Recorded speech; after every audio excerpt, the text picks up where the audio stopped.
대하 역사소설 태종 이방원 이정근 저.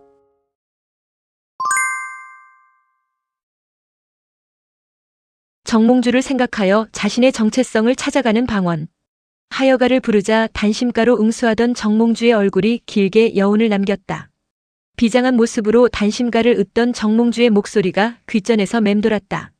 두려움 없는 얼굴에 날카롭던 정몽주의 눈빛이 지워지지 않았다.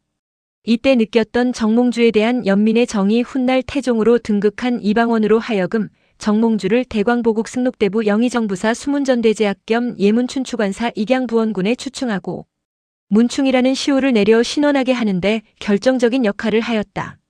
이때가 정몽주 죽은 지 13년 만인 1405년이다. 고려의 녹을 같이 먹었지만 정몽주는 고려의 충신으로 영원히 살아남을 수 있어도 나는 고려의 충신이 될 수 없다. 그렇다면 나는 오늘 이후에 이방원에게 모든 것을 걸어야 마땅하지 않은가? 마음을 가다듬으며 책을 펼치기 시작하자 서서히 글이 눈에 들어오기 시작했다.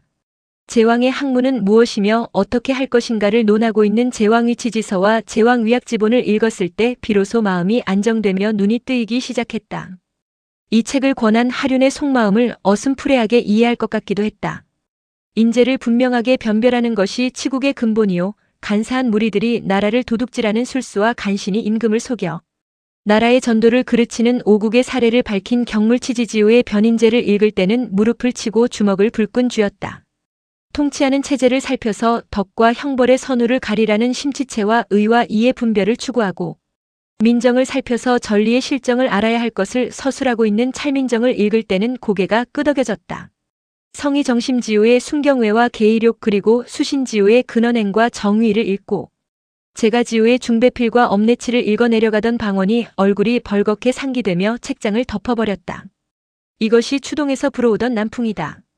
송악산 아래 수창궁에서 불어오는 북풍과 용수산 아래 추동 이방원의 사저에서 불어오는 남풍이 개경 십자로에서 맞부딪혀 피바람을 예고하고 있었다. 훗날 골육상쟁으로 일컬어지는 제1차 왕자의 난과 제2차 왕자의 난이 제가지호와 무관하지 않았다. 넘치면 부족함만 못하다. 영린이 무엇인지 알고 있었던 정도전. 선비와 대화가 통하는 무장을 선택해 혁명에 성공한 정도전은 야인 생활의 한을 풀듯이 왕성하게 일을 추진했다. 오늘날에도 명문장으로 회자되는 혁명 공약을 혁명 열흘 만에 발표했다. 조준과 함께 고려사 편찬 작업에 참여하는가 하면 신생국 조선의 기본 강령을 담고 있는 조선경국전 지필에 착수했다. 정도전은 납시곡과 정동방곡 등 음악을 쓰고 사시사철 사냥하는 그림 사시수수도를 그려 사냥을 좋아하는 주군을 기쁘게 했다. 병법에 능통한 임금에게 군사훈련 그림 오군진도를 제시해 깜짝 놀라게 했다. 오군진도 전후좌우 중앙으로 나누어 군사훈련하는 그림. 정도전은 문무와 예 그리고 군사를 넘나드는 만능 팔방미인이었다. 한마디로 주군이 무엇을 좋아하고 영린이 무엇인지 정도전은 알고 있었다. 제일 중요한 것은 이성계 이후에 밑그림을 그려놓았다는 것이다. 방석의 세자책봉이었다. 혁명가는 수명이 짧다는 것을 정도전은 일찍이 간파했다. 혁명가는 신념과 열정으로 혁명을 성공시키면 역사의 두려움에 떨어야 한다. 모의 단계에서는 실패하면 이 한몸 죽어 희생된다라고 생각하지만 성공 이후에는 후대의 역사가 자신을 어떻게 평가할지 두렵기만 하다. 때문에 많은 업적을 남기려 무리수를 두게 되고 육체적으로도 혹사하게 됐다. 더불어 환경의 변화는 주변의 주지육림이 대기 상태다. 주색에 고른다는 말이 남의 말이 아니다. 이 모든 것이 생명 단축의 원인이 되어 수명이 짧다는 것은 고금의 통설이다. 이것을 정도전이 모를 리 없다. 혁명가는 외롭다. 혁명은 여러 사람이 하지만 진정한 혁명가는 단 한 사람이다. 혁명은 피라미드형이다. 정점에 두 사람이 있을 수 없다. 오로지 한 사람이다. 실패하여 처형을 당할 때는 주범이라는 두름에 여러 사람이 엮이지만 그것은 처벌하기 위한 법률적인 수단일 뿐 혁명가는 오로지 한 사람이다. 그래서 혁명의 과실은 여러 사람이 따먹지만 혁명가는 외롭다. 무소불위의 권력을 한 손에 쥔 실력자가 혁명이라는 이름 아래 쾌속 질주할 때 부작용이 따르게 마련이다. 여기에서 그릇의 차이와 중량감의 차이가 난다. 현자는 힘이 자신에게 모아졌을 때 더욱 겸손하고 처결의 완급을 조절한다. 덕은 가진 자만이 베푸는 것이 아니라 마음에서 우러나오기 때문이다. 정도전에게는 출생의 의욕이 꼬리표처럼 따라다녔다. 이것으로 인하여 고려 조정에서도 냉대를 당했다. 이색문생으로서 정몽주, 이승인, 길재 등과 당당히 겨루어 실력이 부족함이 없었으나 항상 뒷전으로 밀렸다. 정도전은 주류로부터 중심 세력권의 진입을 거부당하는 비주류였다. 이것이 정도전의 울분이었고 비분의 원천이었다. 정도전의 출생의 비밀은 우현보의 족인 김진이란 사람이 일찍이 중이 되어 그의 종수이의 아내를 몰래 간통하여 딸 하나를 낳았다. 김진이 후일의 속인이 되어 종수이를 내쫓고 그 아내를 빼앗아 자기의 아내로 삼았다. 그 딸을 우현에게 시집 보내어 딸 하나를 낳아 정은경에게 시집 보냈다. 그 딸이 아들 셋을 낳았으니 맏아들이 정도전이다. 다시 설명하면 정도전의 외할머니가 노비의 딸이라는 것이다. 바람둥이 땡초중이 노비를 건드려 정도전의 외할머니를 낳았다는 이야기다. 호적 관계가 불분명하던 시대에 확인할 증거는 없다. 하지만 적설을 분명하게 따지던 당시에 정도전에게 불이익으로 작용하는 악재였다. 비록 문화시랑 찬성사라는 직책은 낮았지만 막강 권력을 손에 쥔 정도전이 칼을 뽑아들었다. 자신을 냉대했던 사람들에 대한 보복성 칼이었다. 소문을 확대 재생산한 우현보에게 원한이 컸다. 스승이지만 이색에게도 서운함이 많았다. 도당의 이름으로 정도전은 우현보, 이색, 설장수 등을 제주도와 추자도로 귀양 보내자고 임금에게 청했다. 명부는 혁명을 반대하는 반혁명 세력 척결이었지만 사사로운 감정이 끼어들지 않았다고 말할 수 없을 것이다. 이성계는 반대했다. 내가 이들을 불쌍히 여긴다고 했는데 지금 또 여러 섬으로 나누어 귀양 보낸다면 이는 신을 잃는 것이다. 더구나 사람이 없는 땅에 귀양 보낸다면 의복과 음식을 어찌 얻겠는가. 반드시 모두 굶주림과 추위에 죽게 될 것이다. 태조실록. 그렇다면 이색을 자연도로 귀양 보내자고 정도전이 다시 주청했다. 경기 계정사 허주가 자연도에는 사람이 없기 때문에 이를 어렵게 여겨 그 구처할 것을 물으니 정도전이 대답하였다. 섬에 귀양 보내자는 것은 바로 바다에 밀어넣자는 것이다. 정도전의 주장은 받아들여지지 않았다. 태종 이성계는 이색을 장흥으로 귀양 보내라 명하고 우현보는 해양으로, 설장수는 장기로 귀양 가고 그 나머지 사람은 모두 연변의 주군으로 귀양 가게 되었다. 보복에 나선 정도전. 사건은 엉뚱한 곳에서 터졌다. 중하위급 처결의 대상이어서 곤장형으로 가명받은 사람이 죽은 것이다. 그것도 한두 사람이 아니라 8명이나 되었다. 경상도의 귀양간 이종학과 최을의, 전라도의 귀양간 우홍수, 이승인, 김진양, 우홍명, 양광도의 귀양간 이확과 강원도의 귀양간 우홍득 등이었다. 당대의 유학자 이승인과 선주교에서 격살당한 정몽주의 시신을 수습하여 장례를 치러준 우현보의 새아들이 비명에 숨진 것이다. 우현보는 방언의 어렸을 적 스승이자 깐깐한 유학자였다. 음모에 의한 계획이 아니라면 일어날 수 없는 일이었다. 태조 이성계는 장영을 집행당한 사람이 죽음에 이르지는 않을 것이라 생각하여 정도전의 주청을 마지못하여 받아들인 것이 이와 같은 변을 불러온 것이다. 정도전은 곤장을 치라는 임금의 명이 떨어지자 남은과 황거정을 몰래 불렀다. 곤장 100대를 맞은 사람은 마땅히 살지 못할 것이다. 황거정 등이 우홍수 형제 3인과 이승인 등 5인을 곤장으로 때려 죽여서 모두 죽음에 이르게 하고는 황거정 등이 돌아와서 곤장을 맞아 병들어 죽었다고 아뢰었다. 정도전이 임금의 총명을 속이고서 사감을 갚았는데 임금이 처음에는 알지 못했으나 뒤에 그들이 죽은 것을 듣고는 크게 슬퍼하고 탄식하였다. 태조실록. 살지 못할 것이다는 살아서는 안 된다는 또 다른 표현이다.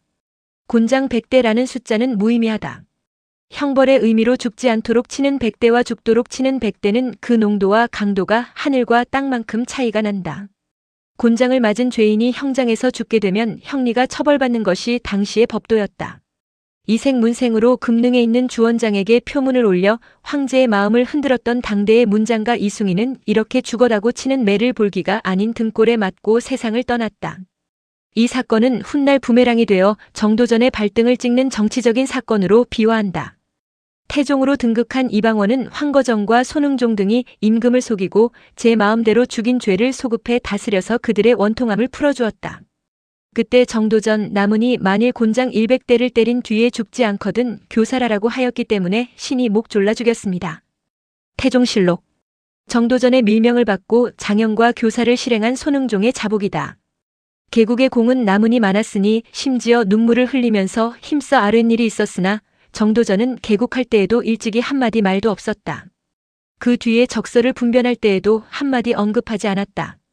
임금을 속여 이승인 등을 함부로 죽여 그 몸의 허물을 없애려 하였으니 죄가 공보다 크다. 마땅히 전민을 정몰하고 자손을 금고하라. 태종실록 1. 정통 유학과 도참설. 계룡산 도읍지 공사 중단 사건. 도읍은 마땅히 나라의 중앙에 있어야 될 것이온데 계룡산은 지대가 남쪽에 치우쳐서 동면 서면 북면과는 서로 멀리 떨어져 있습니다. 계룡의 산은 건방에서 오고 물은 손방에서 흘러갑니다. 이것은 송나라 호순신이 이른바 무리장생을 파하여 쇠패가 곧 닥치는 땅이므로 도읍을 건설하는 데는 적당하지 못합니다. 태조실록. 신생국 조선의 야심찬 신도 건설이 벽에 부딪혔다. 경기도 도관찰사 하륜이 반대하고 나섰다. 당시 풍수지리에 일가견이 있다고 자타가 공인하는 사람으로서는 무학대사와 권중화 그리고 하륜이 있었다. 태조 이성계도 하륜이 도참설에 능통한 학자라는 것을 익히 알고 있던 터라 외면할 수 없었다. 계룡은 쇠하고 망하는 땅이라 하는데 어느 군주가 강행할 수 있겠는가. 마음이 흔들린 태조 이성계는 정도전을 불러 판문화부사 권중화, 판중추원사 남재 등으로 하여금 하륜과 더불어 의논하여 보고하라 명했다. 새로운 도읍지로 계룡산을 지정하고 토목 공사를 벌이고 있는 신도읍 건설을 원점에서부터 다시 하는 재검토 작업이다. 비로소 하륜이 중앙정계에 얼굴을 내미는 기회가 찾아온 것이다. 정통유학을 공부했지만 풍수지리와 도참설에 능하다는 이유로 이단화 취급을 당해 변방을 떠돌아야 했던 하륜이다. 하지만 정도전으로서는 붙여주고 싶지 않은 견제의 대상이었다. 불교와 도참설을 배척하고 정통유학을 지향하는 정도전의 시각으로 볼 때 하륜은 이단이었다. 도참설은 망국의 온상이다. 정도전은 고려를 뒤엎어야 할 명분으로 기득권 세력의 부패와 불교의 권력 유착에서 찾았다. 권문세족의 권력지향주의와 과도한 토지를 소유한 불교 사찰의 부패를 방조하는 것이 도참설이라고 생각했다. 도참설은 혹세무민을 넘어 망국의 온상이라고 규정했다. 이제 신도안을 매개로 정통유학과 도참설이 한판 붙은 것이다. 정도전은 자기 자신을 너무나 잘 알고 있었다. 경제 문제는 자신의 학문이 부족하다는 것을 인정하고 있었다. 때문에 경제 문제는 조준에게 일임하고 나머지 문제에 매진했다. 정치, 외교, 국방, 법률 등 당대의 최고라고 자신했다. 이것이 어떨 때는 자만을 불러일으켰다. 하지만 공교롭게도 하륜과 겹치는 학문이 많았다. 대장군 이성계를 도와 역성혁명에 성공하여 신생국의 기틀을 잡아가고 있는 정도전은 혁명에 공을 세우지도 않은 하륜이 자신의 영역에 끼어드는 것을 탐탁하게 생각하지 않았다. 불행하게도 정통유학과 풍수지리 그리고 도참설에 능통한 하륜은 조준과 정도전의 공동의 적이었다. 하륜이 제시한 자료를 꼼꼼히 검토해보니 흠잡을 데가 없었다. 고려 왕조의 여러 산릉의 기륭을 다시 조사해보았으나 하륜의 주장이 맞았다. 봉상시의 제산 능형지안에 산수가 오고 간 것으로서 조사해보니 기륭이 모두 틀림없었다. 봉상시 국가의 제사와 권농을 관장했던 관청. 훗날 전농사로 계칭했다. 별도의 지시가 있을 때까지 공사를 중단하라. 이성계의 신도 공사 중지 명령이 떨어졌다. 계룡의 땅은 쇠하고 패하는 땅이라 하는데 강행할 수 없었다.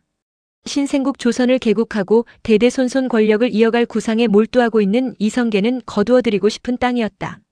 중지 명령이 심효생을 통하여 계룡산 현지에 있는 김주에게 전해졌다. 중앙과 지방의 백성들이 대환영했다. 개경인들은 수도가 이전하지 않는다는 사실에 반겼고 부역에 동원된 경상도와 전라도 백성들은 중노동에서 해방된다는 것이 기뻤다. 지리적으로 가깝다는 이유 때문에 전라도 사람들이 많이 동원되었는데 사상자가 많이 발생하였다. 도망자는 체포하여 극형에 처하는 단속에도 불구하고 부역군들의 탈주가 빈번하게 일어났었다. 자손만대의 부귀영화를 꿈꾸고 있는 태조 이성계는 하륜의 논리에 탐복했다. 이성계 역시 풍수지리의 문외한이 아니었다. 전장의 장수는 천문과 풍수지리에 능통해야 전투에 승리할 수 있다. 날씨를 보아 기습과 공격을 감행하고 물길과 산세를 보아 진을 쳐야 군졸들의 안전을 보장할 수 있었다. 이러한 전장터에서 잔뼈가 굵은 이성계였다. 이성계는 하륜을 즉각 지방관서에서 수도 개경으로 불러들였다. 경기 관찰사에서 첨서중추원사로 임명하고 곁에 두기 시작했다. 정도전은 긴장하기 시작했다. 죽은 곁에 참모는 한 사람으로 족하다고 여기던 정도전이다.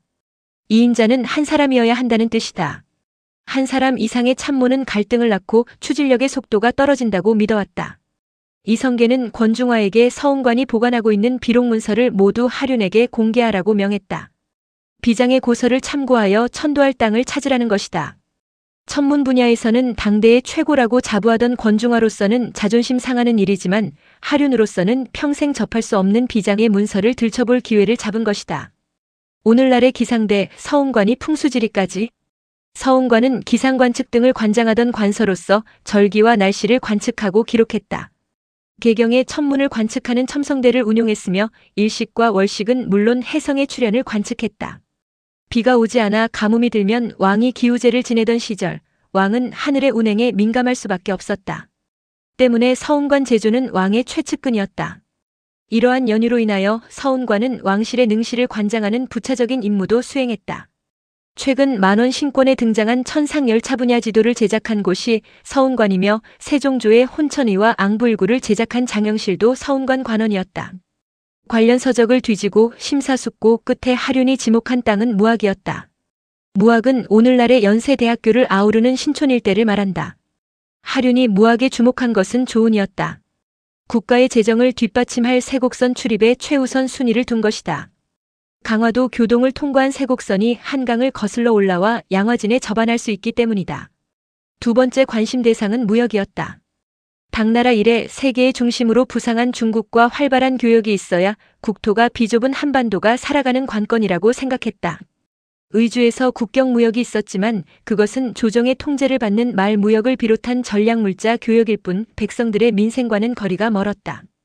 개경에도 국제무역이 통했지만 예성강을 거슬러 올라온 무역선이 병난도에 짐을 부리면 선임은 고개를 넘어 개경에 진입해야 했다. 날씨가 좋지 않거나 예성강 물살이 세면 예성강 하구에 짐을 부렸다. 때문에 병난도와 예성강 하구는 번창했다.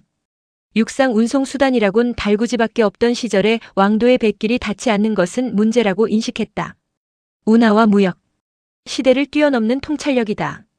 수도 이전 계획에 저항하는 수구 세력. 하륜의 보고를 받은 태조 이성계는 좌시중 조준과 권중화 등 11인을 보내어 무학을 살펴보고하라 명했다. 권중화에게 특별히 지시한 것이 있었으니 지리비록 차료라는 책을 가지고 가서 살피라는 것이었다. 이 책은 하륜 자신이 무학을 지목하게 된 당위성을 주장하는 책이었다. 무학을 현지 답사한 권중화와 조준이 개경으로 돌아와 무학산 남쪽은 땅이 좁아 도읍지로 적합하지 않다고 보고했다.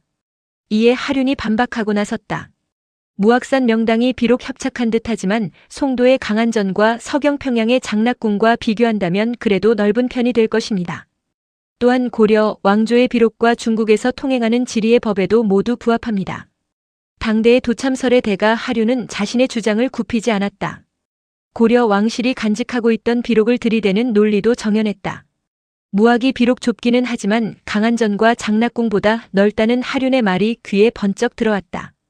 계룡산 천도 공사가 중지된 상태에서 태조 이성계는 시간이 없었다. 새 도읍지는 무학으로 한다. 왕의 결정이 떨어졌다. 왕의 결정은 곧 왕명이다. 왕명이 떨어졌는데도 신하들이 움직이지 않았다. 질시의 눈으로 바라보는 개경인들의 시선에서 하루빨리 벗어나고 싶은 이성계의 심정은 아랑곳하지 않고 개경에 눌러있고 싶어하는 신하들의 저항이 만만치 않았다. 이 정통 유학과 도참설의 한판 대결. 새로운 도읍지를 반대하는 수구 세력.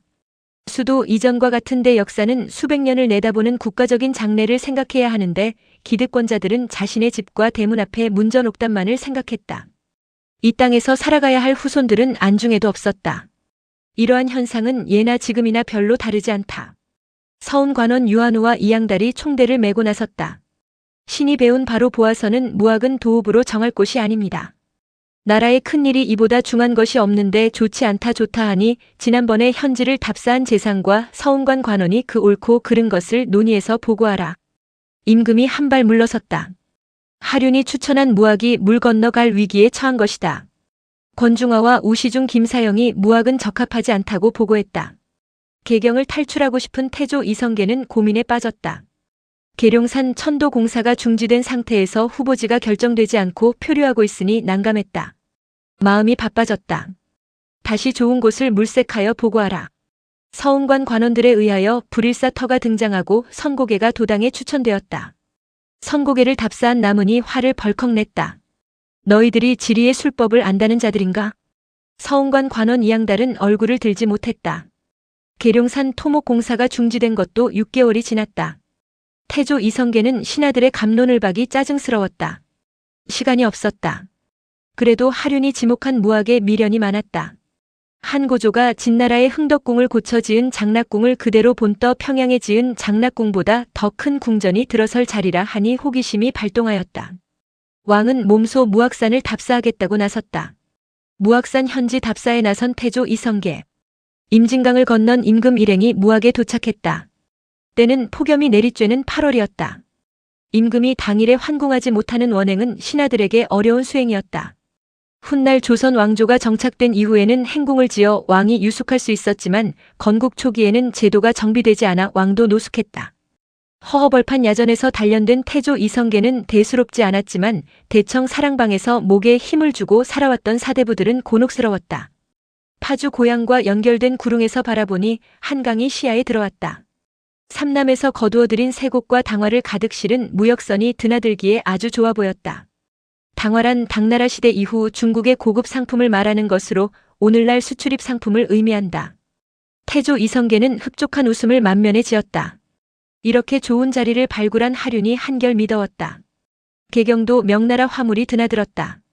산동 반도에서 출발한 선박이 예성강을 거슬러 올라와 병난도에서 짐을 부리고 고려의 특산물을 싣고 상해로 출발했다. 예성강의 수심이 깊어 큰 배도 드나들었지만 물살이 새어 병난도를 기피하고 예성강 하구에 멈추는 경우가 많았다. 하구에 내린 화물을 개경까지 운반하는 것도 보통 일이 아니었다.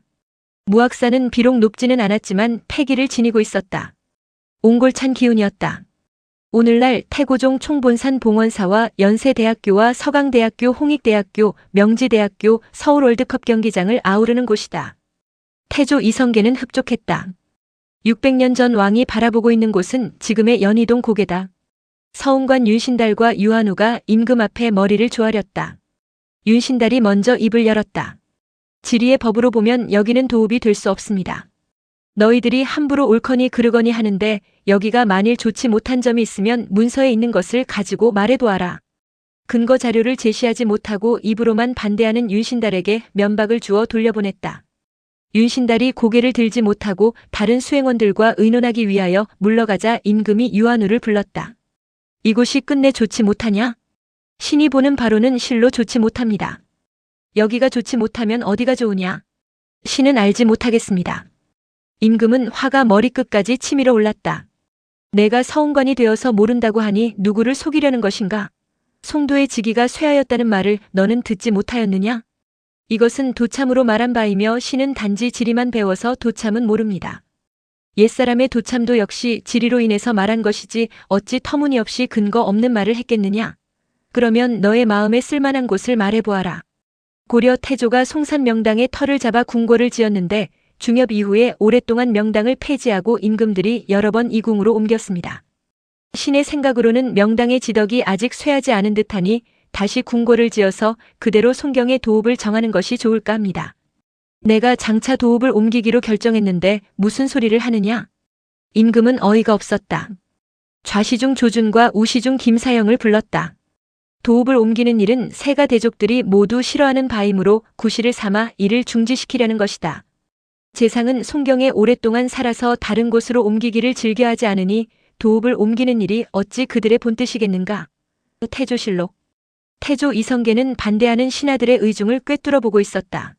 민망한 듯 나무니 머리를 조아렸다. 신등이 외람이 공신에 참여하여 높은 지위의 은혜를 입었사오니 비록 새 도읍에 옮기더라도 무엇이 부족한 점이 있겠사오며 송경의 토지와 집은 어찌 아까울 것이 있겠습니까? 도읍을 옮기는 일은 경들도 역시 하고 싶지 않을 것이다.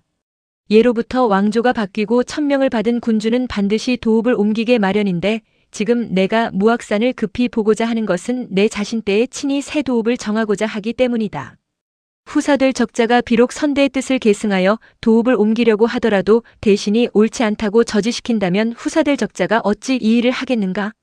신하들의 의중을 꿰뚫고 정곡을 찌르는 분석이다. 좌중의 신하들은 많았지만 유구무원이다. 서운관이 전조 말기에 송도의 지덕이 이미 쇠했다 하여 한양으로 도읍을 옮기자고 하였다. 근래에는 계룡산이 도읍할 만한 땅이라고 하므로 백성을 동원하여 공사를 일으키고 백성들을 괴롭혔는데 이제 또 여기가 도읍할 만한 곳이라 하여 와서 보니 이한우 등의 말이 좋지 못하다 하고 도리어 송도 명당이 좋다고 하면서 서로 논쟁을 하여 국가를 속이니 이것은 일찍이 징계하지 않은 까닭이다. 태조실록.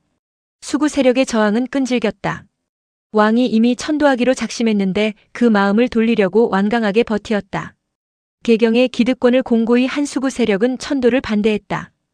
우선 새로운 도읍지에 집을 마련하는 것이 번거로웠고 개경 주변에 가지고 있는 토지를 비롯한 재산을 관리하는 데 문제가 많았기 때문이다. 이날 저녁에 임금이 돌아가지 않고 무악산 밑에서 유숙했다. 야영이다. 임금의 야영이지만 별다를 것이 없었다. 평소에 전장을 옮기며 군막을 치고 야영을 했던 야전군 출신 임금이기에 왕은 불편하지 않았지만 수행한 신하들은 전전긍긍했다. 태조 이성계의 야영은 천도 후보지를 결판짓고야 말겠다는 의지의 표현이었다. 임시로 마련된 군막으로 무악대사를 불러들여 식사를 같이 하며 의논했다. 무악산 아래 군막에서 때 아닌 대토론이 벌어진 것이다. 3. 정통 유학과 도참설의 한판 대결. 정도전 하륜 무학대사의 무악산 대토론. 한가위가 가까워 오는 8월 열 이튿날 밤. 휘영청 달은 밝은데 군막의 등불은 꺼지지 않았다. 무학대사와 함께 식사를 마친 임금이 신하들을 불러들였다. 비좁은 좌중에 빙둘러 앉았지만 누구 하나 입을 떼지 않았다.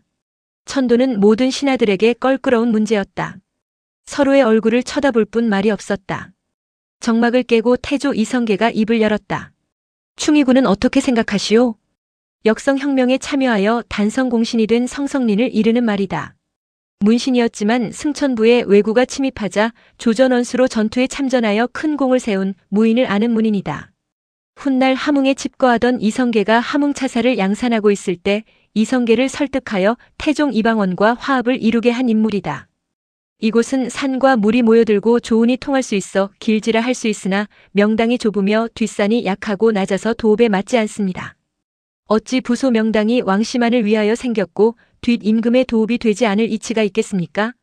또 밀력을 휴식하게 한 다음 두어 해 기다린 뒤에 의논하는 것도 늦지 않을까 합니다. 개경에 머물자는 얘기다. 성성린의 의견에 정당문학 정총이 가세하고 나섰다. 도읍을 정하는 것은 옛날부터 어려운 일입니다. 천하의 큰 나라 중국도 관중이니 별량이니 금능이니 하는 두어 곳뿐인데 어찌 우리 작은 나라로서 여러 곳에 있겠습니까? 무학의 터는 명당이 좁고 뒷주룡이 낮으며 수구가 쌓이지 않았으니 좋지 않습니다. 길지라면 어찌 옛사람이 쓰지 않았겠습니까? 잠자코 듣고 있던 하륜이 반박하고 나섰다. 삼한시대부터 우리나라는 동쪽의 금강산, 서쪽의 묘향산, 남쪽의 지리산, 북쪽의 백두산, 중앙의 삼각산을 오악이라 하여 진산으로 숭상했습니다. 삼각산은 우리나라의 진산이자 남경한양의 진산입니다. 삼각산이 가장 삼각산답게 보이는 곳이 무악 아래 한강변입니다. 무악의 도읍을 정하면 삼각산이 병풍처럼 북풍을 막아줄 것입니다. 새 도읍지를 논하는 이성계의 세 사람. 여기서 말하는 북풍은 중국의 바람이다. 하륜은 무악을 추천하기 위하여 사전 답사 나왔을 때 양화진에서 바라보았던 삼각산의 감동을 잊지 못하고 있었다. 우선 윤곽이 뚜렷한 삼각은 신령스러웠다. 개경 송악산보다 격이 있는 산세는 감히 범접하기 어려운 성스러운 자태를 가지고 있었다. 또한 무악에서 뻗어내린 능선이 금화산을 낳고 만리제를 넘어 용의 형상을 만들었으니 그 용이 입술을 한강에 대고 있는 모습은 천하의 명당이었다. 이곳에 도읍을 정하면 한강이 마르지 않는 한 왕조는 망하지 않을 것이라는 믿음이 들었다. 오늘날 마포 도화동 뒷산이 용산이다. 우리나라 옛 도읍으로 국가를 오래 유지한 것은 계림과 평양뿐입니다. 무악의 국세가 비록 낮고 좁다 하더라도 계림과 평양에 비하여 궁궐의 터가 넓고 나라의 중앙에 있어 조운이 통하며 안팎으로 둘러싸인 산과 물이 우리나라 전연의 비기에 대부분 서로 부합되는 것입니다. 전연의 말씀에 의하여 만세의 터전을 세우려면 이보다 나은 곳이 없습니다. 하륜의 의견에 동조하는 사람이 있었으니 중추원 학사 이직이었다. 하지만 이직 역시 무악은 비좁다는 단서를 달았다. 우리나라 비결에 이르기를 삼각산 남쪽으로 하라 했고 한강에 임하라 했으며 또 무산이라 했으니 이곳을 들어서 말한 것입니다. 터를 잡아서 도읍을 옮기는 것은 지극히 중요한 일로서 한두 사람의 소견으로 정할 것이 아니며 반드시 천명에 순응하고 인심을 따른 뒤에 할 수 있는 것입니다. 그러나 무악의 명당은 신도 역시 좁다고 생각합니다. 왕사께서는 어디가 좋을 듯 싶습니까? 제 소견으로는 인왕산이 좋을 듯 싶습니다. 무악산을 놓고 의견이 분분한데 인왕산이 튀어나왔다. 새로운 후보지다. 무악대사 자초가 누구인가? 임금의 스승왕사다. 경상도 합천 태생으로 18세에 출가하여 소지선사로부터 구족계를 받아 승려가 되어 임금의 스승이 된 고승이다. 유교를 국시로 하는 조선에서 승려가 임금의 왕사 노릇을 한다는 것이 얼른 이해가 되지 않지만 태조 이성계와 무악대사는 불가분의 관계가 있었다. 이성계가 청년 장교 시절 꿈을 꾼 적이 있었다. 어느 집에 잠들어 있는데 집이 무너져 석갈에 셋에 깔리는 꿈이었다. 기분이 나쁘고 이상한 느낌을 떨칠 수 없었던 이성계는 안변 설봉산 아래에 토구를 파고 돌을 닦던 스님을 찾아갔다. 노승은 이성계의 꿈 이야기를 다 듣고 난 후 웃음을 머금으며 말했다. 석갈의 셋이 가슴에 왔으니 그것은 임금 왕자를 가리키는 것이요. 나라의 왕이 될 운명이니 천기를 누설하지 말고 때를 기다리시오. 정도전을 위협하는 하륜과 무악대사. 그 스님이 무악대사다. 개경에서 무악으로 출발하기 전 양주 회암사로 사람을 보냈다. 새로운 도읍지로 무악산을 답사하니 고견을 듣고 싶다는 뜻을 전했다. 무악대사는 흔쾌히 응했다. 자초 무악은 비록 승려이지만 풍수지리와 도참설의 일가견을 가지고 있던 인물이었다. 정도전은 아연 긴장했다. 정통유학자로서 도참설을 신봉하는 하륜을 털어내는 것이 당면한 문제인데 임금의 왕사가 인왕산을 들고 나온 것이다. 도참과 불교가 협공을 하는 격이었다. 하륜은 무악을 주장하고 왕사는 인왕산을 들고 나오는 형국에서 정도전의 입지는 점점 좁아졌다. 하지만 정도전은 위기를 기회로 활용하는 귀재였다. 봉화군은 어떻게 생각하시오? 봉화는 정도전의 본관이다. 봉화군은 정도전을 이르는 말이다. 직책은 낮았지만 좌명공신 문화시랑 찬성사 의흥친군이 절제사 봉화군을 받았기에 임금도 존중하여 부르는 것이다. 새로운 왕국의 밑그림에는 성리학을 바탕으로 한 도덕정치가 근간을 이루고 있는데 승려가 추천한 후보지가 새로운 도읍지가 된다는 것은 정도전으로서 용납할 수 없었다. 그렇다고 하륜과 무악 두 사람을 일거에 상대하기에는 버거웠다. 하나는 자타가 인정하는 도참설의 대가요, 하나는 임금의 왕사가 아닌가. 한 사람 한 사람 각계격파가 필요했다.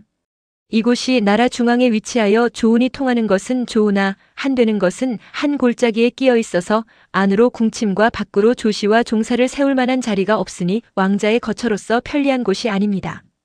신은 음양술수의 학설을 배우지 못하였는데 이제 여러 사람의 의논이 모두 음양술수에 머물러 있으니 신은 실로 말씀드릴 바를 모르겠습니다. 맹자의 말씀에 어릴 때에 배우는 것은 장년이 되어서 행하기 위함이라 하였으니 청하옵건대 배운 바로서 말씀드리겠습니다. 태조실록. 도참설을 음양술수로 몰아붙이며 공격의 칼끝이 도참설의 대가 하륜을 겨냥하고 있었다. 4. 정통 유학과 도참설의 한판 대결. 주나라 성왕이 겹욕의 도읍을 정하여 관중으로 30대 800년을 이어왔습니다.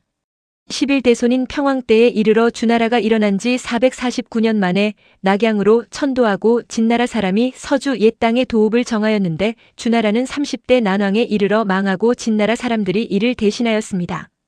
이로 미루어 보면 30대 800년이라 하는 주나라의 운수는 지리에 있는 것이 아닙니다. 역사를 꿰뚫어 왕조의 성쇠는 지리적인 조건이 아니라고 정도전이 설파하고 있다. 막사는 물을 끼얹은 듯이 조용해졌다. 사위는 고요하고 밤하늘의 별은 반짝이는데 막사하는 열기로 가득했다. 목소리를 가다듬은 정도전이 말을 이어갔다. 한 고조가 항우와 함께 진나라를 칠 때 한생이 항우에게 관중에 도읍할 것을 권했으나 항우가 궁궐이 다 타버리고 사람이 많이 죽은 것을 보고 좋아하지 아니하니 어느 사람이 술수로 항우를 달래며 벽을 사이에 두고 방울을 흔들면 그 소리는 듣기 좋아도 보이지 않는 것이니 부귀해진 뒤에는 고향 산천으로 돌아가야 됩니다 하니 항우가 그 말을 믿고 동쪽 팽성으로 돌아가고 한 고조는 유경의 말에 의하여 그날로 서쪽 관중의 도읍을 정하였는데 항우는 멸망했으나 한나라의 덕은 하늘과 같았습니다. 이후로 우문시의 주나라와 양견의 수나라가 서로 이어가면서 관중에 도읍하고 당나라도 역시 도읍하여 덕이 한나라와 같았으니 이것으로 말하면 국가의 잘 다스려짐과 어지러움은 사람에게 있는 것이지 지리의 성쇠에 있는 것이 아님을 알 수 있습니다. 중국에서 천자가 된 사람이 많지만 도읍한 곳으로는 서쪽은 관중으로 신이 말한 바와 같고 동쪽은 금능으로 진나라, 송나라, 제나라, 양나라, 진나라가 차례로 도읍하였습니다. 중앙에는 낙양으로 양나라, 당나라, 진나라, 한나라, 주나라가 계속 이곳에 도읍하였으며 송나라도 도읍을 하였는데 송나라의 덕이 한나라, 당나라에 못지 않았습니다. 북쪽에는 연경으로서 요나라, 금나라, 원나라가 도읍을 하였습니다. 술수한 자는 믿을 수 있고 선비의 말은 믿을 수 없습니까? 중국과 같은 천하의 큰 나라도 역대에 도읍한 곳이 수사처에 지나지 못하니 하나의 나라가 일어날 때 어찌 술법에 밝은 사람이 없었겠습니까? 진실로 제왕이 도읍한 곳은 자연이 정해 좋은 곳이 있고 술수로 헤아려서 얻는 것이 아닙니다. 우리나라는 삼한일해의 구도로서 동쪽에는 계림이 있고 남쪽에는 완산이 있으며 북쪽에는 평양이 있고 중앙에는 송경이 있는데 계림과 완산은 나라의 한쪽 구석에 있으니 어찌 왕업을 편벽한 곳에 둘 수 있습니까? 평양은 북쪽이 너무 가까우니 신은 도읍할 곳이 못 된다고 생각합니다. 전하께서 기강이 무너진 전조의 뒤를 이어 즉위하여 백성들이 소생되지 못하고 나라의 터전이 아직 굳지 못하였으니 마땅히 모든 것을 진정시키고 민력을 휴양하여 위로 천시를 살피시고 아래로 인사를 보아 적당한 때를 기다려서 도읍터를 보는 것이 만전한 계책이며 조선의 왕업이 무궁하고 신의 자손도 함께 영원할 것입니다. 지금 직위의 성쇠를 말하는 자들은 마음속으로 깨달은 것이 아니라 옛사람들의 말을 전해 듣고서 하는 말이며 신의 말한 바도 또한 옛사람들의 이미 징험한 말입니다. 어찌 술수한 자만 믿을 수 있고 선비의 말은 믿을 수 없겠습니까? 삼가 바라옵건대 전하께서는 깊이 생각하시어 자칫 불길함이 없도록 하소서. 태조실록. 모든 사람의 입을 얼어붙게 한 정도전. 역시 천하의 정도전다운 논리다. 역사관을 바탕으로 깊은 학문이 아니면 뽑아 올릴 수 없는 대단한 논증이다. 천하의 논객 정도전은 상대를 설복시키는 방법으로 설보다는 역사가 더 주요하다는 것을 알고 있었다. 정도전이 말을 마치자 한동안 침묵이 흘렀다. 무학대사가 수염을 쓰다듬을 뿐 유구무원이다. 좌중의 모든 사람의 입이 얼어붙은 것이다. 밤하늘의 별빛이 유난히 반짝거린다. 별들이 속삭이는 소리가 들릴 것 같기도 한 침묵이 흘렀다. 옆 사람의 숨소리가 들릴 듯한 정막 속에서 길게 한숨 소리가 흘러나왔다. 하륜이 내뿜는 호흡에 등불이 꺼질 듯이 살랑거린다. 정도전의 설명을 듣는 순간 이성계의 의지가 무너지기 시작했다. 정도전이 누구인가? 지금은 군신으로 상하가 구별되었지만 혁명호라는 배를 같이 타고 가는 동지가 아닌가? 정도전이 저토록 반대하는 방향으로 뱃머리를 돌려서 같이 타고 갈 수 있을까? 이성계는 회의가 들었다.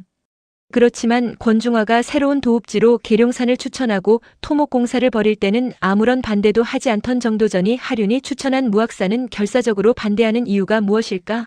풀리지 않은 의문이었다. 게임은 끝났다. 다음 상대는 누구냐? 밤은 깊어가고 군막은 조용했다. 정도전의 논리에 반박하는 자가 아무도 없었다. 주위를 휘둘러본 정도전은 회심의 미소를 지었다.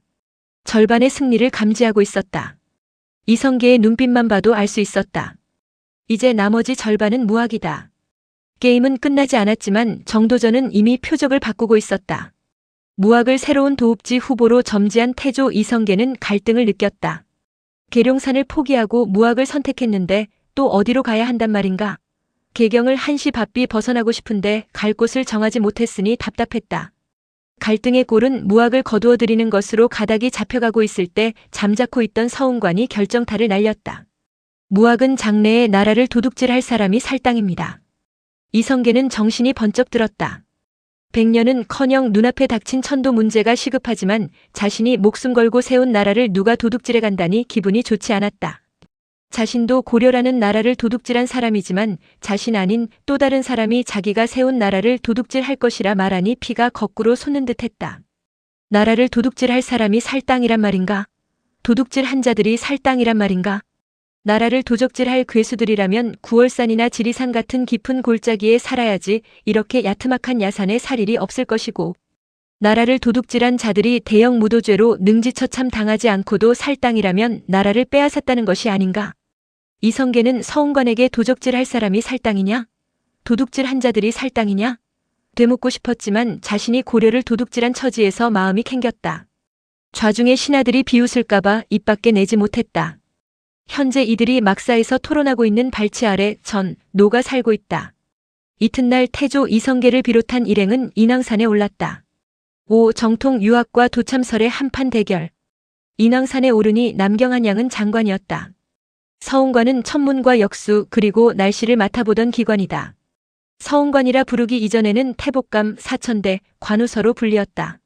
하늘을 관찰하던 기관이 천도 후보지를 물색하는 담당 부서가 된 것이다. 서운관원들이 임금에게 인왕산을 안내하기 위하여 도착한 곳이 중앙관상대가 있던 뒷산이었다. 천도 후 서운관이 관상감으로 이름이 바뀌었으니 서운관과 관상대 자리는 깊은 인연이 있나 보다.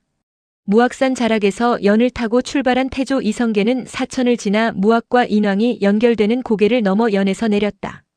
언덕이 가파르기 때문에 수레가 달린 연이 오르지 못하기 때문이다. 신하들이 겨녀를 타고 오르기를 주청했지만 왕은 걸었다. 야전에서 단련된 하체가 튼튼하기도 했지만 걸으면서 산세를 살피겠다는 뜻이었다. 한참을 오르던 임금이 멈추었다. 눈앞에 펼쳐진 모습은 장관이었다. 마주 보이는 용마산 뒤로 용문산이 아스라이 보이고 북쪽으로 삼각산을 병풍 삼아 백악산이 우뚝 서 있었다. 남쪽으로는 어머니 품처럼 아늑한 목멱산이 자리 잡고 있었다. 멀리 관악산도 시야에 들어왔으며 은빛 물결이 부서지는 한강도 눈에 들어왔다. 남경을 처음 본 이성계의 소감은 병법에 통달한 야전군 지휘관 출신답게 남경한양이 군사요충이었다. 특히 목멱산 아래 1만 군사를 주둔시키면 100만 대군을 대적할 수 있을 것 같았다. 용이 되지 않기 위하여 턱수염을 한강에 담그고 있는 묘의 모습을 하고 있는 목멱은 천하의 군사요충이었다. 산세를 관망하던 임금이 윤신달에게 물었다. 여기가 어떠냐? 우리나라 경내에서는 송경이 제일 좋고 여기가 다음가나 한되는 바는 건방이 낮아서 물과 샘물이 마른 것이 한이 될 뿐입니다. 천도 자체를 취소하게 하고 개경에 눌러앉기를 바라는 수구 세력의 저항은 끈질겼다. 송경인들 어찌 부족한 점이 없겠는가? 이제 이곳의 형세를 보니 왕도가 될 만한 곳이다. 더욱이 조운하는 배가 통하고 사방의 이수도 고르니 백성들에게도 편리할 것이다. 태조 이성계가 흐뭇한 미소를 띄우고 있는데 양원식이 나서며 머리를 조아렸다. 적성 광실원 동쪽에 산이 있어 거기에 사는 사람들에게 물으니 계족산이라 하는데 그곳을 보니 비결에 쓰여 있는 것과 비슷합니다. 조운할 배가 통할 수 없는데 어찌 도읍터가 되겠는가? 임진강에서 장단까지는 물이 깊어서 배가 다닐 수 있습니다. 장단에서 광실원은 뱃길이 없지 않은가? 더 이상 거론하지 말라. 이성계의 마음은 남경에 쏠리고 있었다. 도읍지의 조건이 좋으니라는 것도 무악산 학습을 통하여 터득했다.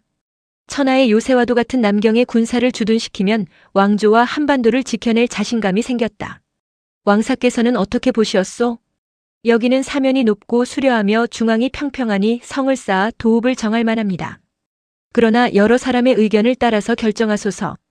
토굴에서 면벽 수행하던 승려답게 여유 있는 자세다. 하지만 외향적인 표현과는 달리 새로운 도읍지는 인왕산으로 유치하고야 말겠다는 의지가 강했다.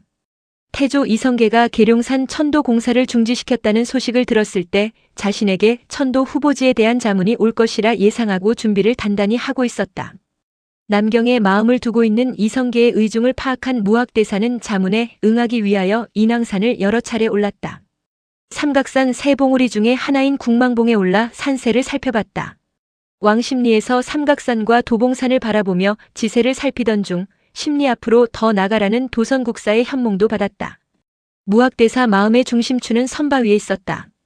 신라 1000년 고려 500년을 이어온 구심점은 불교라고 믿고 있었다.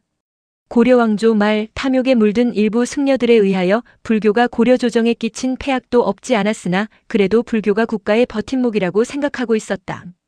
살생을 금하는 불타의 가르침이 도성 안에 살아있어야 서로 죽고 죽이는 살생을 피할 수 있다고 생각했다.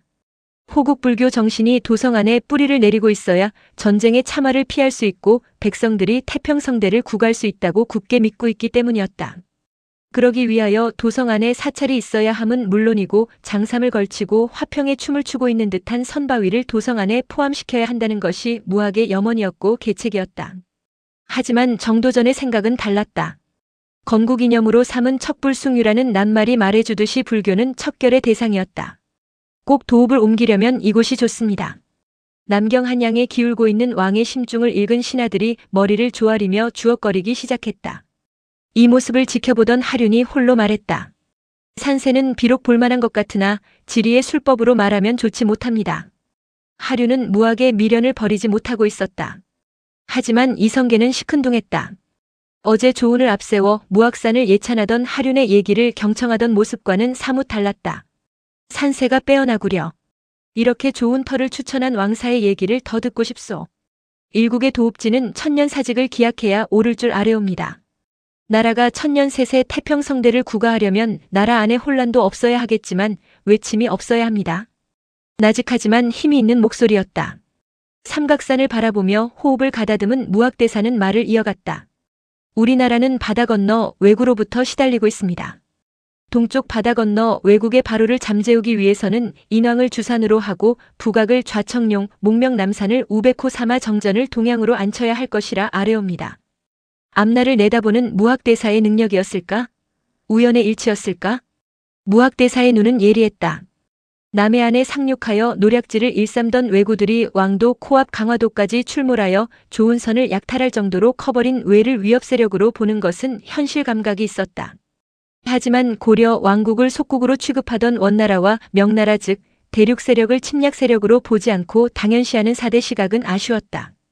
또 하나 왜구쯤이야 대단치 않게 보는 이성계의 심중을 읽지 못했다. 지금은 역성혁명에 성공하여 새 왕국의 국왕으로 등극하였지만 고려의 청년 장교 시절 이성계가 백성들로부터 박수를 받게 된 것은 남해안에 상륙하여 노략질을 일삼던 왜구를 격퇴한 것이었다. 이성계에게 왜구는 위협국가가 아니라 토벌의 대상이었다. 동양이라? 기이하군요. 이유를 말씀해 보시오. 북악산과 삼각산을 지그시 바라보던 이성계가 무학대사에게 되물었다. 동양으로 된 정전 옥좌의 성상께서 앉아 계시면 문무백관들이 성상을 향하여 머리를 조아리게 됩니다. 왜국 역시 성상께 머리를 조아리게 되는 형국이 되는 것입니다. 용틀이 많은 왜국의 기세를 꺾으면 천년셋의 태평성대를 이룩할 것이요. 그 위세를 잠재우지 못하면 국난에 처하여 나라의 명운이 위태로울 것입니다. 무학대사의 목소리는 설법하듯 나직했지만 확신에 차 있었다. 훗날 임진년의 조선 침공과 국권 찬탈. 그리고 오늘날의 일본을 생각해보면 다시 한번 생각하게 하는 대목이다. 이로부터 200년 후 1592년 조일전쟁 임진왜란이 터졌다. 바다에서는 이순신 장군이 죽고자 하면 반드시 살고 살고자 하면 반드시 죽을 것이다. 필생즉사 사필즉생이라는 일념으로 고군분투했지만 국토는 유린되었다. 선조 임금이 창덕궁을 탈출하여 의주로 몽진 떠나고 조국의 명운이 백척간두에 걸렸을 때 백성들은 무학대사의 예지력에 탄복했고 아쉬움에 탄식했다. 앞날을 내다보는 무학대사의 능력이었을까? 우연의 일치였을까? 정통 유학과 도참설의 한판 대결. 군신 간의 위계 질서가 깨진다니 협박하는 것이냐? 동양이라 함은 천부당만부당 한 말씀이라 아뢰옵니다. 예로부터 중국을 칭함 황제는 남면하여 신하의 아련을 받고 천하를 다스리는 것이 불변의 원칙입니다. 인왕을 주산으로 하여 궁궐을 동양으로 한다면 제왕과 신하의 질서를 이룰 수 없습니다. 군신 간의 위계 질서가 깨지면 태평성대를 이룰 수 없사옵니다. 정도전의 신념은 단호했다. 군신 간의 위계 질서가 깨지면 태평성대를 이룰 수 없다는 정도전의 말이 이성계의 가슴에 비수처럼 꽂혔다. 총애하는 정도전이 아니라면 협박으로 받아들였을 것이다. 500여 년을 면면이 이어오던 고려 왕조가 망하게 된 원인을 굳이 찾자면 군신 간의 신뢰와 위계 질서가 깨졌기 때문이라는 것을 너무나 잘 알고 있는 이성계였다. 당시 조선인의 세계는 중국이었고 명나라가 곧 세계였다. 중국은 세계의 중심이었다. 오늘날로 표현하면 선진국이었다. 모든 문물과 제도가 그랬다. 정도전의 생각은 세계의 선진국 중국을 따르자는 것이다. 대륙의 새로운 지배자로 떠오른 주원장이 앉아있는 금능의 궁전이 남양이고 대륙의 역대 왕조가 도읍지로 정한 낙양과 영경의 궁궐이 모두 남양이라는 뜻이다. 말씀드리기 황공하오나 백악을 주산으로 새로운 도읍지를 정하면 종묘사직이 200년을 넘기지 못할까 염려되옵니다. 이것은 또 웬 날벼락인가? 새로운 왕조를 세세손손 이어가려는데 200년을 버티지 못한다니 이런 망발이 있단 말인가? 왕사가 아니라면 괘씸죄로 다스리고 싶었다. 하지만 무학대사의 해안은 기막힌 예지력이다. 이로부터 딱 200년 후 1592년 조일전쟁 임진왜란이 터져 조국의 명운이 백척간두에 걸렸다. 백악은 백골을 의미합니다. 황토현 지금의 광화문 사거리에서 백악산을 바라보면 산 모양이 비틀어져 있어 왕위 계승이 장자를 비켜갈까 염려스럽고 흰 바위가 튀어나와 골육 상쟁이 있을까 두렵사옵니다. 자초 무학대사의 귀신 같은 통찰력이다. 백악산 아래 경복궁을 짓고 새 왕국을 건설한 조선 왕조가 1910년 패망할 때까지 26명의 임금이 등극하였지만 장자 계승은 단 7명뿐. 전체의 26%에 불과하다. 그만큼 뭔가가 뒤틀렸다는 것을 방증한다. 비틀어진 백악, 불길한 예감이 들었다. 무학대사는 이성계의 자문에 응하기 위하여 인왕산과 삼각산을 수차례 올랐고 목멱산 남산에 올라 백악산을 정면으로 관찰했었다. 오른쪽으로 기울어진 백악산을 보았을 때 불길한 예감이 들었다. 비극을 잉태한 핏빛 직감이었다. 흙냄새 맡으며 토굴에서 면벽 수행한 동물적인 감각이었다.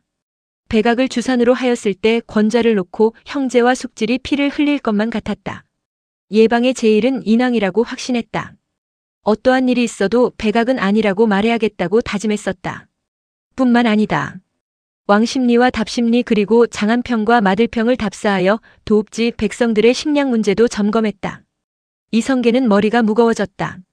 정도전은 군신간의 파멸을 거론하고 무학대사는 환란과 골육상쟁을 들고 나오니 모두가 경중을 가리기 어려운 난제였다. 그렇지만 천도 문제는 지체할 수 없었다. 백악을 주산으로 하고 타락산을 좌청룡, 인왕산을 우백호 삼아 궁궐을 남양으로 앉혔을 때 백악산과 인왕산 사이 현재의 자아문고개의 바람이 거셀 것 같은데 서운관은 어떻게 생각하느냐? 이성계도 반풍수다. 전장에서 잔뼈가 굵은 장수는 반풍수쟁이다. 수많은 장졸들의 생명을 지키며 지형지물을 이용하여 공격과 방어로 전투에 승리하려면 풍수지리에 통달해야 한다. 수양제의 30만 대군을 무찌른 고구려 을지문덕 장군의 살수대첩이 대표적인 예다. 협곡에 칼바람이 불어올 것 같습니다. 바람은 중국 바람이다. 통일전쟁을 벌이고 있는 대륙이 안정되면 거센 바람이 불어올 것이라는 것은 예고된 수순이다. 하지만 서운관원은 칼바람의 무게를 계량할 위치에 있지 않았다. 개경에 눌러있고 싶어하는 기득권 세력의 또 다른 표현이었다. 삼각산은 백두산에 맞닿아 있다. 백두산에서 발원한 백두대간을 타고 내려오던 국토의 등어리가 추가령에서 서쪽으로 방향을 바꾸어 단숨에 내달리다 황해바다를 관망하는 곳이 삼각산이다. 삼각산이 품고 있는 곳이 백악산이다. 삼각산을 그윽이 바라보며 호흡을 가다듬은 정도전이 말문을 열었다. 왕사께서 왜국을 견제하자고 하시었는데 외놈들이란 우리가 약해졌을 때 날뛰고 우리가 강해졌을 때 스스로 머리를 조아리는 경박스럽고 야만스러운 종족입니다. 왜국은 우리의 적수가 아닙니다. 우리가 나아갈 길은 북녘 땅입니다. 광활한 북녘 땅은 우리의 영토입니다. 고구려는 요동 벌판에서 말 달리며 대륙을 호령했습니다. 잔서가 기승을 부리는 8월의 오후 따가운 폭염 아래 한 줄기 시원한 바람이 불어온다. 삼각산을 타고 내려오던 바람이 백악산 위에서 한바탕 회오리 치더니만 가슴을 파고든다. 산 위에서 부는 바람 시원한 바람이다. 상쾌하다. 꽉 막혔던 가슴이 뻥 뚫리는 기분이었다. 정도전의 입에서 요동과 고구려가 튀어나오자 대세는 기울기 시작했다. 일본을 견제하자는 무학대사의 주장이 갑자기 작아 보이기 시작했다. 논리정연하게 거침없이 말을 쏟아내는 정도전의 얼굴도 홍조를 띄었지만 잠자코 듣고 있던 이성계와 무학대사 역시 흥분을 감추지 못했다. 백악산을 바라보며 잠시 호흡을 가다듬은 정도전이 말을 이어갔다. 7. 정통 유학과 도참설의 한판 대결. 무학대사와의 대결에서 승리한 정도전. 우리는 대륙민족입니다. 우리가 우리의 땅 대륙에서 기계를 펼치면 섬나라 외놈은 스스로 머리를 조아리게 됩니다. 백악과 인왕산 사이에 틈새가 있듯이 대륙의 패권을 놓고 원나라와 명나라가 쟁투를 벌이는 이때가 우리에겐 호기입니다. 대륙에 틈새가 있는 지금 이때가 우리에게 기회입니다. 명나라는 천하의 한족이라 자처하지만 중원을 변방민족에게 내준 적이 한두 번이 아닙니다. 이제 우리의 영토를 우리가 되찾아야 합니다. 정도전의 말은 힘이 있었다. 신념에 꽉 차 있었다. 인왕산의 호랑이던가? 호랑이가 정도전이던가? 인왕산 호랑이가 표효하듯이 정도전의 말은 울림이 있었다. 군주로 등극한 이성계에게 뭔가를 용솟음치게 했다. 정도전과 대립각을 세우던 무학대사 가슴마저 뛰게 하였다. 정도전은 불과 5개월 전 명나라를 방문하여 황제를 아련하고 돌아왔다. 금능은 평온했지만 변방은 어수선했다. 특히 요동지방은 질서가 문란하고 전쟁 냄새가 물씬 풍겼다. 군량을 비롯한 군수물자를 가득 실은 수레가 길을 메웠고 동원된 군사들이 줄지어 이동하는 것을 목격했다. 백성들은 20년 이상 지속된 전쟁에 지쳐 무기력했고 주원장은 전쟁 피로에 젖어 있었다. 나의 의무는 송도에 돌아가 소격전에서 풀겠다. 종묘가 들어설 자리로 안내하라. 이성계의 결심은 순간이었다.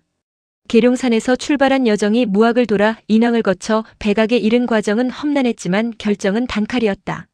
소격전은 구실이었다.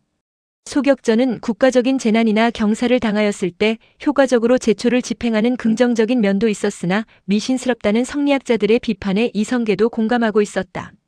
서운관원은 어리둥절했다. 궁궐이 들어앉을 주산이 결정되지 않은 현 시점에서 어느 위치가 종묘 자리란 말인가? 정전 왼쪽에 종묘가 들어서고 오른쪽에 사직이 들어서는 것은 서운관원의 기본 상식이었지만 주산이 결정되지 않았으니 어디를 말한단 말인가? 도참을 물리치고 정도전의 손을 들어주다. 조아리고 있던 머리를 살짝 들어 이성계를 바라보니 맞은편을 주시하고 있었다. 오늘날의 종묘 자리다. 정도전의 손을 들어준 셈이다. 인왕산과 백악산을 놓고 대결을 벌였던 정도전과 무학대사의 승부는 정도전의 판정승이었다. 이로써 무학산을 들고 나와 왕의 측근으로 부상하려던 하류는 주저앉았고 무학대사는 국정에서 손을 떼게 되었다. 인왕산에서 내려와 종묘 자리를 살피던 이성계는 만면에 흡족한 미소를 띄었다. 그의 얼굴을 쳐다보던 무학대사의 얼굴에 어두운 그림자가 드리워졌다. 인왕산이 물 건너갔음을 의식한 것이다. 이성계는 가벼운 마음으로 남경을 떠났다. 수수팥떡을 꼬지에 꿰어놓은 듯 하다 하여 돌고지라는 이름을 얻은 돌고지 마을을 지나 마들평에서 하룻밤 유숙했다. 마들평에서 말을 먹이면 만마를 먹일 수 있겠구나.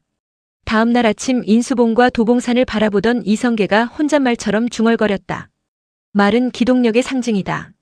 원나라가 세계의 정복자로 나서는데 결정적인 역할을 한 것이 말이다. 금능의 근거지를 마련한 명나라가 원나라를 북쪽 변방으로 몰아넣는데도 말이 공헌했다. 말은 단순한 짐승이 아니라 당시 최대의 군수물자였다. 이러한 말 때문에 이성계가 명나라로부터 시달림을 당하고 있었다. 노원을 출발한 태조 이성계는 양주 회암사에 들러 승려들에게 푸짐한 식사를 공양했다. 노구를 이끌고 천도 후보지에 대한 자문에 응해준 무학대사에 대한 고마움의 표시였다. 그것은 왕사가 천거해준 후보지를 채택하지 못한 미안함의 또 다른 표현이었다. 회암사를 떠난 임금 일행이 풍천에서 유숙하는데 좌시중 조준이 과로로 쓰러졌다. 이성계는 전장에서 단련된 체력이었지만 신하들에겐 무리한 강행군이었다. 임금이 타는 겨녀를 내주어 조준을 먼저 개경으로 보내고 뒤따라 개경에 돌아왔다. 돌아온 임금에게 도평의사사에서 상신의 글이 올라왔다.